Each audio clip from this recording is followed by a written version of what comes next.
Il nostro piccolo viaggio alla scoperta dell'Umbria ci ha portato in un luogo incantato, un luogo che come tantissimi altri borghi d'Italia ha rischiato di perdersi, di cedere all'abbandono. Poi però è successo qualcosa, ma dove siamo? Siamo a Rasiglia, una frazione del comune di Foligno che è a 18 chilometri da qui, la provincia è quella di Perugia, siamo a 600 metri, 650 metri d'altezza e questo luogo è conosciuto anche come il Borgo dei Ruscelli. Allora, intanto com'è rinato e poi partiamo dalle origini, da come è nato invece la prima volta. È rinato dal fatto che delle persone come me o mia moglie o diciamo lo zoccolo duro di questa associazione sono 7-8 famiglie che hanno cominciato a trovare un modo di stare insieme. Diciamo il presepe vivente del 2007 è stata la scintilla,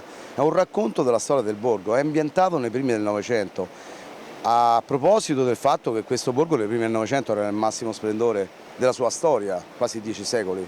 Parliamo di 3 lanifici con le tintorie annesse, addirittura centraline idroelettriche e i mulini, e le poste, e le scuole, addirittura l'ufficio della banca. E quindi diciamo da lì cominciamo a stare insieme e dopo circa 2 anni, 2 presepi, cominciamo a ricavare dei soldi per rivisitarlo e riportarlo a quello che era, al suo volto originale. Però altra cosa bellissima è che avete recuperato, ricoinvolto gli anziani. Diciamo che il punto secondo me forse più importante è il rapporto dei nostri figli con i nostri nonni, i loro bisnonni. Gli ultranovantenni che ancora nel 2007, quando noi apriamo questi luoghi dove dentro c'è il tempo che si è fermato, la gualtiera, l'orditoio, la manganatrice, la centralina idroelettrica, l'upurgulo, la vasca dove lavavano la lana, addirittura i monaci, i benedettini. Quando apriamo questi luoghi troviamo di fronte a noi questi macchinari strani, ci facciamo delle domande. Le domande hanno delle risposte solo grazie al fatto che i nostri figli cominciano a intervistare i loro bisnonni, quelli che ancora negli anni diciamo 70 nei mulini e nel 75 nell'ultimo lanificio lavoravano e quindi cominciano con orgoglio a raccontare le loro esperienze ai loro pronipoti. Ecco, e allora vediamo proprio da dove invece tutto è cominciato, da qui, dalle nostre spalle. Qua dietro ci sono i monti che ci separano dalle Marche, tutto sommato, su in cima c'è Colfiorito. E l'acqua arriva da quei monti, si infila nella roccia e poi dopo sbuca qua e tutto l'anno scorre. E tanta.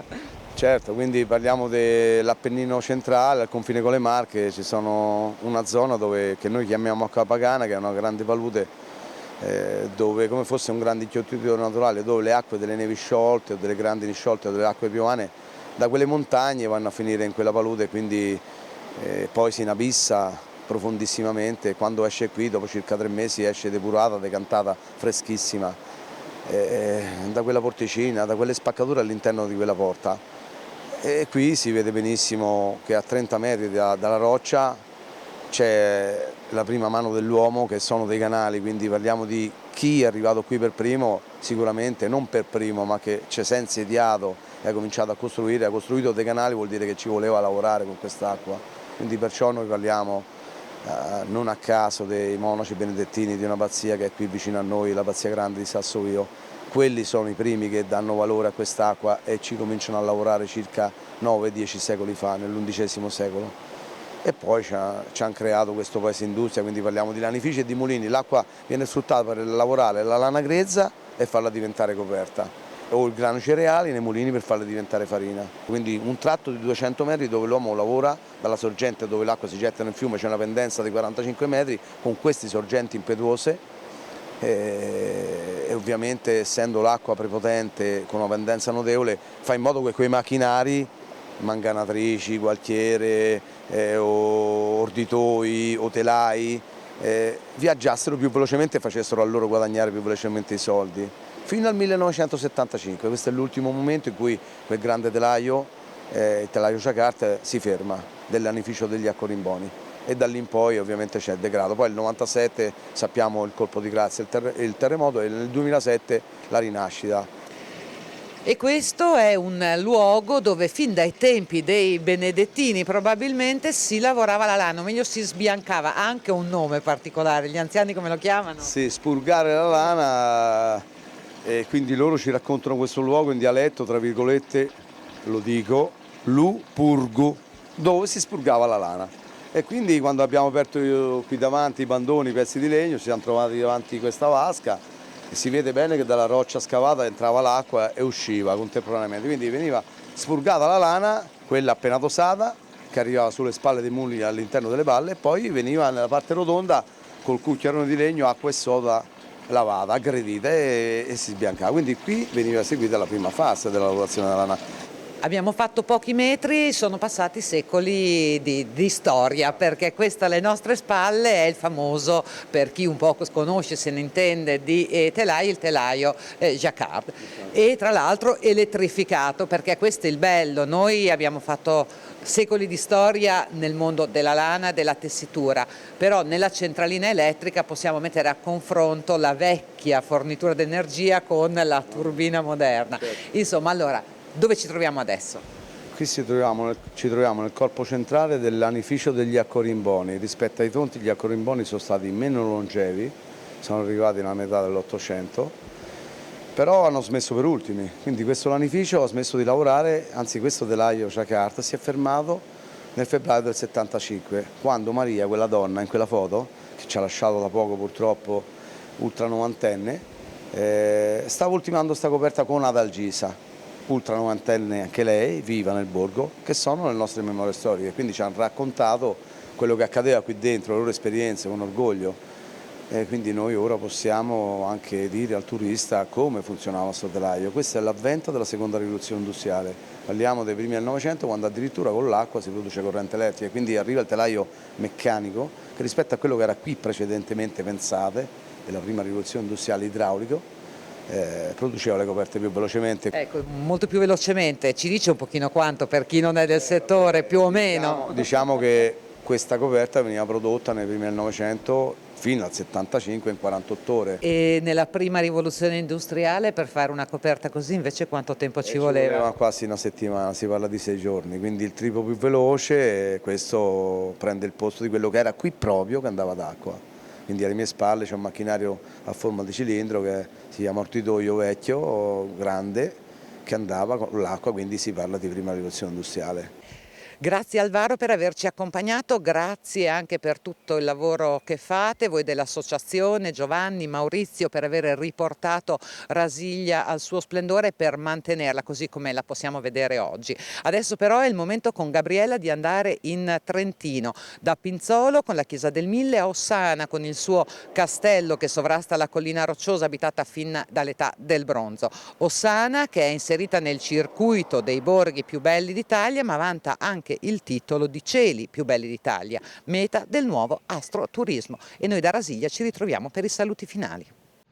Nell'Alta Val Rendena, quasi 800 metri d'altezza, circondata dai gruppi del Brenta, dell'Adamello e della Presanella, c'è Pinzolo, una località turistica che si è sviluppata negli anni 60, ma la sua storia è ben più antica. Qui ci troviamo lungo il percorso del parco fluviale del Sarca e della grande pineta di Pinzolo, ma non è solo la natura un'attrattiva di questi luoghi. Tracce antiche infatti ci portano nella campagna di Sorana sulle tracce dell'antica chiesa di San Vigilio risalente a prima del 1000. La storia del secondo millennio delle popolazioni contadine di questa valle rivive proprio in questa chiesa costruita con le pietre di granito della Val Genova e adornata con il marmo di Ragoli e il legno degli altari.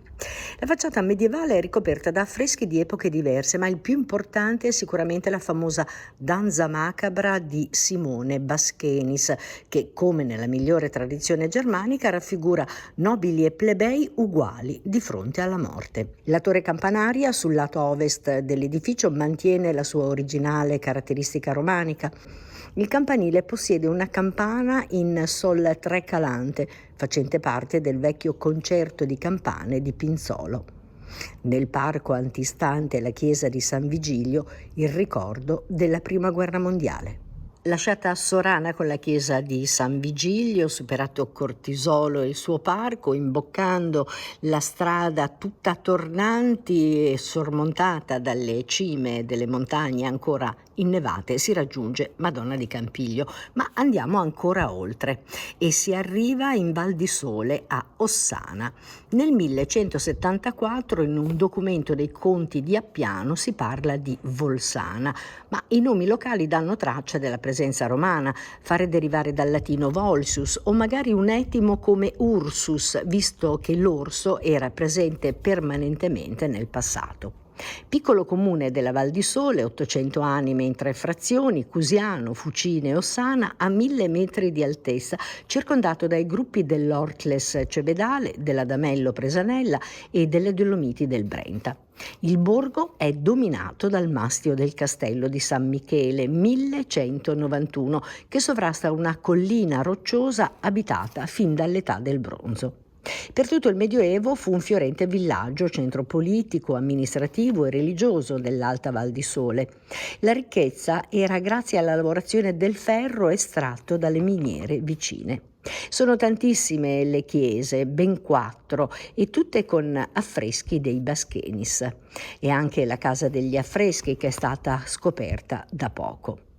Ossana viene anche definita Borgo dei 1000 Presepi. Non solo è tra i borghi più belli d'Italia, ma per le bellezze del suo cielo stellato e per l'impegno nella valorizzazione del patrimonio celeste, Astronomy Italy le ha conferito il titolo di I cieli più belli d'Italia, all'interno della rete del turismo astronomico o detto anche astroturismo. Da Ossana, insomma, si vedono le stelle e la Via Lattea come a toccare il cielo. Possiamo allora concludere con una bella frase di Fabrizio Caramagna: le montagne sono le uniche stelle che possiamo raggiungere a piedi. Ed eccoci qui, proprio Rasiglia, all'ultimo scorcio. Questa alle mie spalle è la peschiera, nulla a che vedere con l'allevamento del pesce, era un bacino che raccoglieva le acque che poi venivano utilizzate. Qui vedete anche le chiuse con l'ultimo salto per l'ultimo mulino che è stato costruito, quello più recente, perché a monte oramai non c'era più spazio. Ebbene, qui davvero si chiude il nostro viaggio, ovviamente buona Pasqua a tutti, e questo è doveroso, e un augurio particolare, un grazie particolare, perché il nostro progetto con i frutti della terra a cielo aperto sta compiendo i 5 anni. E ci stiamo organizzando, questa settimana siamo ancora un po' tutti in giro, però ci stiamo organizzando per festeggiare nelle prossime settimane tutti insieme. Intanto per oggi grazie per averci seguito, auguri di buona Pasqua, e in sovraimpressione come sempre tutti i nostri riferimenti per poter vedere e rivedere la nostra trasmissione. Buona Pasqua a tutti!